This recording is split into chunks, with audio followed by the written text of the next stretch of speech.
Hello students, आज हम पढ़ेंगे chapter number 6 that is respiration in organisms. हमारी बॉडी एक बेस्ट पॉसिबल मशीन है और वो कोई भी एनर्जी वेस्ट नहीं करती। तो हमारी बॉडी में कई सारे प्रोसेस होते हैं जो कि बर्थ से स्टार्ट होते हैं और हम जब तक मर नहीं जाते तब तक वो चलते रहते हैं। तो रेस्पिरेशन उनमें से एक प्रोसेस है और हम रिस्पायर करते हैं फूड लेके एंड हम उससे एनर्जी लेते हैं। और ह्यूमन बीइंग्स सरवाइव नहीं कर सकते without breathing even for few minutes. अब जो बायोलॉजिकल प्रोसेस है जिसमें हम फूड को यूटिलाइज करके एनर्जी प्रोड्यूस करते हैं, इस प्रोसेस को हम नाम देते हैं रेस्पिरेशन। और रेस्पिरेशन सभी लिविंग बीइंग्स के सर्वाइवल के लिए बहुत ज़रूरी होता है। अब ऐसी क्या ज़रूरत आ पड़ी कि हमें रिस्पायर करना पड़ता है? तो रेस्पिरेशन हमारी बॉडी में कंटिन्यूसली होता है to break the food and उससे एनर्जी हम प्राप्त कर सकें। और रेस्पिरेशन के दौरान मेनली कार्बोहाइड्रेट्स होते हैं जो कि ऑक्सीडाइज होते हैं टू प्रोड्यूस एनर्जी। तो हम इसको एक सिंपल बेसिक इक्वेशन से एक्सप्लेन कर सकते हैं कि कार्बोहाइड्रेट जब ऑक्सीजन के साथ कंबाइन होगा तो रिलीज होगा कार्बन डाइऑक्साइड, वाटर और एनर्जी। और जो रेस्पिरेशन का प्रोसेस है वो होता है हमारी बॉडी के अंदर छोटे छोटे सेल्स होते हैं उनके अंदर होता है। और जैसे ही रेस्पिरेशन सेल के अंदर होता है इसे हम कहते हैं सेल्यूलर रेस्पिरेशन, क्योंकि वो सेल के अंदर हो रहे हैं। और एक सेल ऑर्गेनल होता है, सेल के अंदर एक और ऑर्गन होता है, मतलब सेल का ऑर्गन तो सेल ऑर्गेनल, उसको हम बोलते हैं माइटोकॉन्ड्रिया। तो ये साइट है जहाँ पे सेल्यूलर रेस्पिरेशन होता है। अब अलग अलग टाइप के रेस्पिरेशन होते हैं डिपेंडिंग अपॉन कि ऑक्सीजन अवेलेबल है कि नहीं है। तो अगर ऑक्सीजन प्रेजेंट है तो उस टाइम पे होगा एरोबिक रेस्पिरेशन। तो सिंपल है, एरोबिक रेस्पिरेशन कब होगा? In the presence of oxygen. और इसमें एंड प्रोडक्ट्स क्या बनते हैं? इसमें बनते हैं and products carbon dioxide and water. और ज़्यादातर ऑर्गेनिजम्स एरोबिकली रेस्पायर करते हैं। तो इसमें एक सिंपल इक्वेशन बन जाता है, glucose plus oxygen gives out carbon dioxide, water plus energy. Now second type of respiration है एनारोबिक रेस्पिरेशन। एनारोबिक रेस्पिरेशन होता है ऑक्सीजन के एब्सेंस में और ये यूजुअली छोटे माइक्रोब्स में होता है, जो छोटे ऑर्गेनिजम्स होते हैं जैसे कि यीस्ट या फिर कुछ बैक्टीरिया इस तरह के होते हैं जो कि एनारोबिक रेस्पिरेशन परफॉर्म करते हैं। अब इसमें जो एंड प्रोडक्ट्स निकलते हैं वो होते हैं अल्कोहल एंड कार्बन डाइऑक्साइड। अब कुछ केसेस में लैक्टिक एसिड भी फॉर्म होता है at the end of anaerobic respiration. अब इसकी इक्वेशन क्या बनेगी? अगर ग्लूकोज को एनर्जी प्रोड्यूस करनी है in the absence of oxygen, so it will give out alcohol, carbon dioxide and energy. अब एनारोबिक रेस्पिरेशन ये कहाँ पे होता है? ये होता है हमारे मसल सेल्स में। जब कोई भागता है या बहुत ब्रिस्क वॉक करता है, जल्दी जल्दी वॉक करता है, तो उसे क्या होगा? थ्रॉबिंग पेन होगा। कहाँ पे? काफ मसल्स में। ठीक है, तो वो क्यों होता है? क्योंकि उस वक्त ऑक्सीजन की सप्लाई इतनी अच्छी नहीं होती, उस वक्त एनारोबिक रेस्पिरेशन होता है और लैक्टिक एसिड प्रोड्यूस होता है, इसलिए हमें हमारी मसल्स में पेन फील होता है। अब जैसे फोटो में देख सकते हैं कि ये कुछ एनारोबिकली ये रिस्पायर कर रहे हैं, एक्टिविटीज इस तरह की कर रहे हैं कि इनमें एनारोबिक रेस्पिरेशन हो रहा है। तो उस वक्त क्या होगा? हमारे ये जो काफ मसल्स है इसमें पेन होता है। अब ये पेन क्यों होता है? आपको बताया था कि लैक्टिक एसिड प्रोड्यूस होता है एनारोबिक रेस्पिरेशन के वक्त और उस केमिकल डिपोजिशन की वजह से हमारी मसल में हमें पेन फील होता है।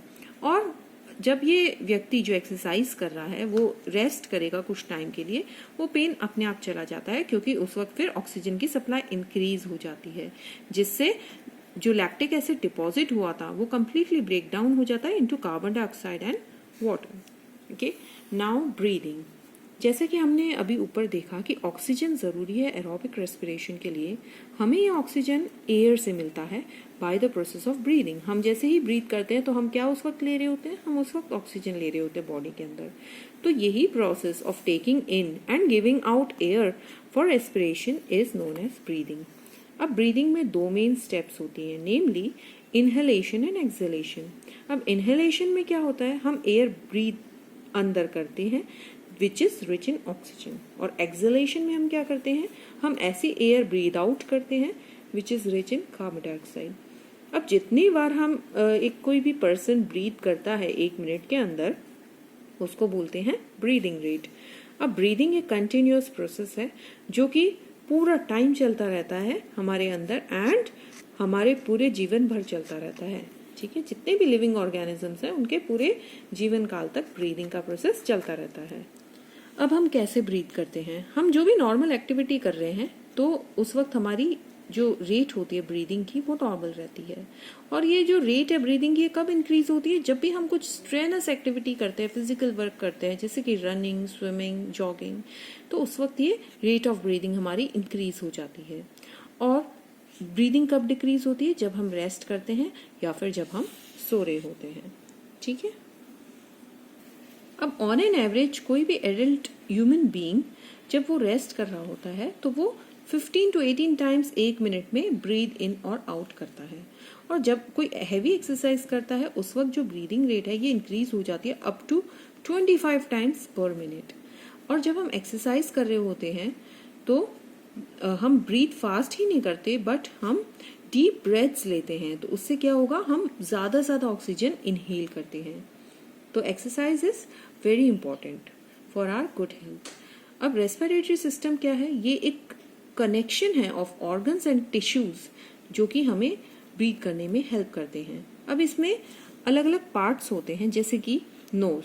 तो नोज हमारा मेन ओपनिंग है टू द रेस्पिरेटरी सिस्टम। और नोज में क्या होते हैं, हेयर्स होते हैं, it is lined up with hairs and उसमें म्यूकस होता है। क्यों होता है म्यूकस, ताकि वो कुछ भी डस्ट पार्टिकल्स और दूसरे भी कोई भी पार्टिकल्स होते हैं उनको ट्रैप कर सके और हमारे अंदर नहीं जाने दे।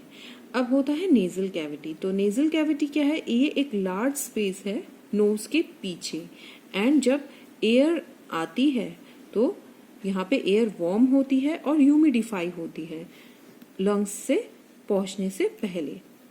Next is pharynx. फेरिंग्स क्या होता है, फेरिंग्स एक ट्यूब होती है जो कि नेजल कैविटी को ट्रैकिया तक कनेक्ट करती है and passing food and air. तो हम इस डायग्राम में देख सकते हैं कि यहाँ पे नोज है, फिर नोज के बाद आती है nasal cavity, then this pharynx जो कि फूड पाइप और विंड पाइप को कनेक्ट करती है, देन उसके बाद आता है लैरिंग्स। तो ये जो लैरिंग्स है, ये लैरिंग्स ट्रेकिया के टॉप पे प्रेजेंट होता है, दिस इज द ट्रेकिया और इसके टॉप पे ये लैरिंग्स है। एंड इसमें क्या होते हैं, इसमें होते हैं वोकल कॉर्ड्स जो कि साउंड प्रोड्यूस करते हैं जब भी हम बोलते हैं। ये वाइब्रेट होते हैं, हम बोलते हैं, ये वाइब्रेट होते हैं and this is how sound is produced. इसके बाद आता है ट्रेकिया। ट्रेकिया इसे हम विंड पाइप भी बोलते हैं और ये क्या होता है, ये एक ट्यूब होता है जो कि एयर कैरी करता है from larynx to the lungs. फिर उसके बाद आता है ब्रोंकियाई। अब ब्रोंकियाई होते हैं 2 ट्यूब्स, ये 1 एंड दिस 2। तो ये 2 ट्यूब्स होते हैं, ट्रेकिया से निकलते हैं एंड लंग्स की तरफ जाते हैं। देन लंग्स आता है। लंग्स स्पॉन्जी ऑर्गन्स होते हैं जो कि हमारे चेस्ट में प्रेजेंट होते हैं। अब लंग्स में क्या होता है, गैसेस का एक्सचेंज होता है एंड ब्लड और गैस, तो इसमें एक्सचेंज होता है। ब्लड जो ऑक्सीजनेटेड एयर है उसको कैरी करता है और डीऑक्सीजनेटेड एयर को वापस भेजता है। उसके बाद आता है डायफ्राम। डायफ्राम क्या होता है, डायफ्राम एक मेम्ब्रेन होती है जो कि चेस्ट और एब्डोमेन के बीच में प्रेजेंट होती है और इसका मूवमेंट एक ग्रुप ऑफ मसल्स कंट्रोल करती है जिनको बोलते हैं इंटरकोस्टल मसल्स। अब जो प्रोसेस है ब्रीदिंग का, वो कंट्रोल करता है ये मूवमेंट ऑफ डायफ्राम। जब ये डायफ्राम नीचे आता है तो रिबकेज एक्सपैंड होता है एंड उससे क्या होगा कि लंग्स का एक्सपेंशन होगा और एयर लंग्स के अंदर आएगी एंड इस प्रोसेस को बोलते हैं इंस्पिरेशन और inhalation, that is breathing in. और जब यही डायफ्राम ऊपर की तरफ मूव करता है, ठीक है, तो क्या होगा कि इससे कॉन्ट्रैक्शन होगा लंग्स का और इससे क्या होगा कि जो एयर है वो लंग्स के बाहर निकल जाएगी and this process is known as expiration और exhalation, that is breathing out. अब यहाँ पे जो इंटरकोस्टल मसल बताई गई थी ये हेल्प करती है इस रिब केज को अपवर्ड्स पुल करने में।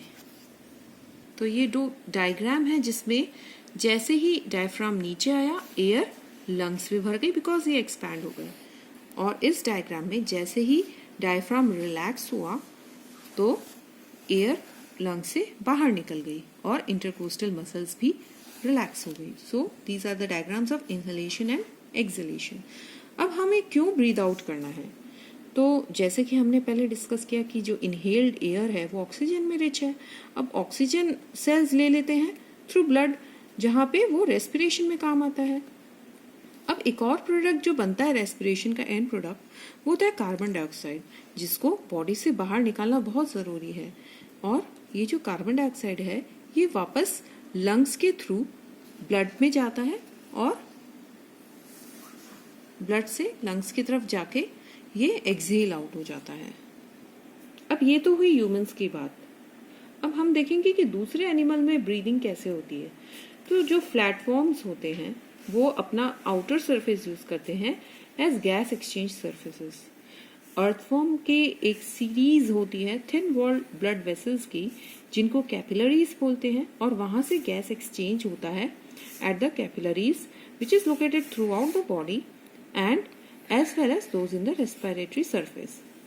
जो सिंगल सेल्ड या यूनिसेल्युलर ऑर्गेनिजम्स होते हैं लाइक अमीबा, पैरामीशियम, उनमें गैशियस एक्सचेंज होता है उनकी सेल मेम्ब्रेन के थ्रू। Cell membrane is the outer covering of their cell. अब कुछ एनिमल्स जो कि एम्फीबियंस होते हैं वो स्किन को यूज कर सकते हैं एज देयर रेस्पिरेटरी सरफेस, जिसमें फ्रॉग्स आ गए, और फ्रॉग्स 2.5 टाइम्स फास्ट एक्सपेल करते हैं carbon dioxide through their skin than through their lungs. कुछ ऑर्गेनिजम्स जैसे कि ईल्स एक टाइप की फिश होती हैं, वो 60% ऑक्सीजन लेती है अपने स्किन से, और humans only 1% carbon dioxide exchange करते हैं थ्रू देयर स्किन। अब जो कंस्ट्रेंट्स होते हैं of water loss that dictate that terrestrial animal must develop more efficient lungs. अब कई सारे टेरेस्ट्रियल एनिमल्स होते हैं उनके जो रेस्पिरेटरी सरफेस होते हैं वो उनकी बॉडी के अंदर होते हैं एंड वो बाहर के एनवायरनमेंट से कनेक्ट होते हैं through a series of tubes. और ये जो ट्यूब्स होती हैं जो एयर डायरेक्टली सेल तक लेके जाती है for gas exchange, these tubes are known as tracheae. और स्पाइरेकल्स ओपनिंग्स होती है the body surface that lead to ट्रैके।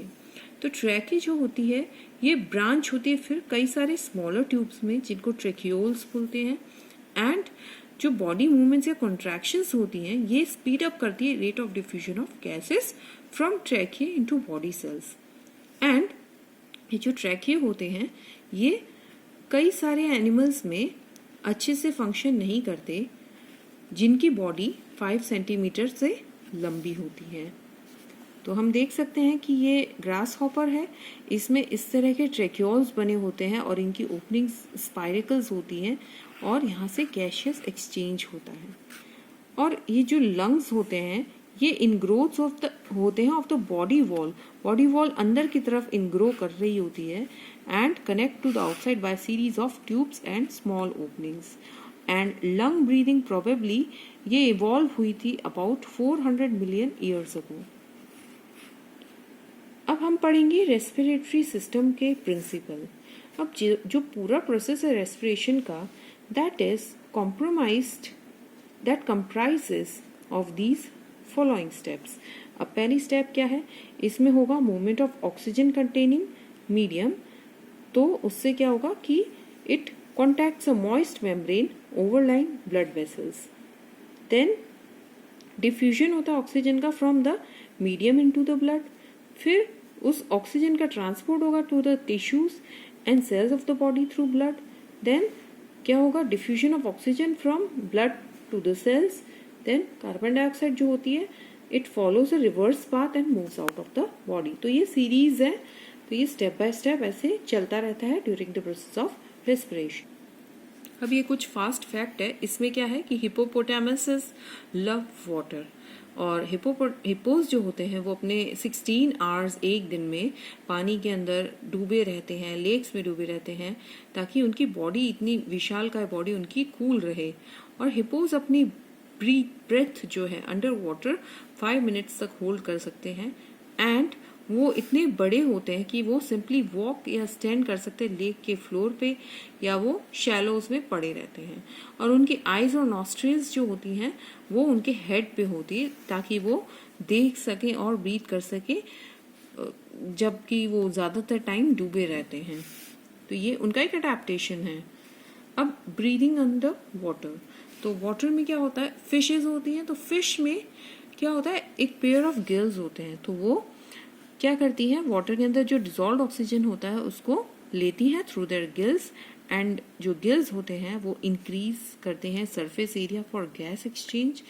और गिल्स क्या होते हैं, गिल्स एक कॉम्प्लेक्स आउटग्रोथ्स होती हैं जिसमें ब्लड वेसल्स होते हैं, एंड टिपिकली जो गिल्स होते हैं ये ऑर्गेनाइज्ड होते हैं into series of plates, and may be internal as in crab and fish, or they may be external to the body as in some amphibians। तो इस तरह से फिश में इंटरनल होते हैं ये गिल्स, और कुछ एम्फीबियंस में ये एक्सटर्नल होते हैं। और ये जो ऑर्गेनिज्म होते हैं ये वाटर लेते हैं अंदर, जो कि गिल्स से फ्लो होता हुआ जाता है, एंड ये ब्लड होता है जो कैपिलरीज में, गिल्स की कैपिलरीज में जो ब्लड होता है वो ऑक्सीजन एब्जॉर्ब करता है और कार्बन डाइऑक्साइड रिलीज कर देता है। तो हम इस फोटो में क्लियरली देख सकते हैं किस तरह से गिल्स में ऑक्सीजन का एक्सचेंज होता है। अब क्या प्लांट्स रेस्पायर करते हैं? प्लांट्स कई शेप के, साइज के होते हैं, similar to other living organisms. तो प्लांट्स भी रेस्पायर करते हैं अपने सर्वाइवल के लिए। अब इनमें क्या होता है, रेस्पिरेटरी ऑर्गन्स डेवलप होते हैं, सो they can not be fruitful solution for plants because इनमें अनलिमिटेड ग्रोथ होती है। तो हर एक प्लांट का जो पार्ट होता है उन पे एक एक्सटर्नल लेयर ऑफ सेल्स होती हैं, और जो रूट्स होती हैं वो अपने रूट हेयर्स के थ्रू ब्रीथ करती हैं, और जो स्टेम्स होती हैं वो एपिडर्मिस के थ्रू ब्रीथ करती हैं। अब हम इस पे एक डायग्राम देख सकते हैं जिसमें ये कैरेट है, इसमें सेकेंडरी रूट्स है, प्राइमरी रूट्स है, रूट कैप है, रूट हेयर्स है। तो रूट हेयर के थ्रू ये रूट ब्रीथ करती है। अब लीव्स में क्या होते हैं, कई सारे छोटे छोटे पोर्स होते हैं जिन्हें स्टोमेटा बोलते हैं, and these are meant for breathing. और प्लांट्स ऑक्सीजन लेते हैं एयर से और कार्बन डाइऑक्साइड रिलीज करते हैं। अब सेल्स में क्या होता है, इन सेल्स में oxygen is used to break down glucose into carbon dioxide and water. तो ये स्टोमेटा का डायग्राम है जिसमें ये ओपनिंग है जिसको स्टोमा बोलेंगे, एंड ये गार्ड सेल्स होते हैं आउटर साइड पे, इनमें क्लोरोप्लास्ट होता है जिससे ग्रीन कलर के होते हैं, एंड इस तरह से ये स्टोमेटा का सेल होता है। So this was the chapter respiration in animals. I hope आपको ये चैप्टर अच्छे से समझ आ गया होगा। Thank you.